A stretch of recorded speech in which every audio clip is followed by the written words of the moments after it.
Pengungsi sane mengenah ring pos pengungsian UPT Pertanian Desa Rendang, kesarengin para relawan, mekarya tenda ring tanah duen UPT Pertanian. Tenda kekaryanin santukan wewangunan sane keanggen sedurungnya ni, jagi mewali keanggen genah logistik, saha kewigunayang pindah ke kantor. Pengungsi saking dusun Kesimpar Desa Besake sane medunungan ring UPT Pertanian Desa Rendang ngerembe mekarya tenda.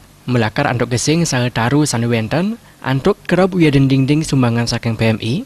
Pengungsi kesarengan relawan lebet mekarya tenda. Tenda kekaryanin santukan gedung sane wenten Erika jaki mewali keanggen pindah ke kantor wiya den genah logistik. Yang lainnya itu seperti bambu-bambunya itu mandiri. Semua mandiri, masing-masing keluarga yang bikin dialah yang melengkapi untuk bambunya. Berapa banyak Pak rencana di bawah? Untuk hari ini kita targetkan 25 unit, tapi tergantung cuaca juga. Tapi yang kalau bisa keseluruhannya yang udah masuk amprat yang 64. Awal pertama. Kenapa Pak? Apakah di posko yang sudah ada kurang atau gimana? Ya, dulu saya pernah di kantor, sekarang dipindah. Dulu di sini, mau di tempat logistik itu. Kandos mangkin akeh pengungsi sane wenten ring pos pengungsian UPT Pertanian wenten 300 sieda sediri.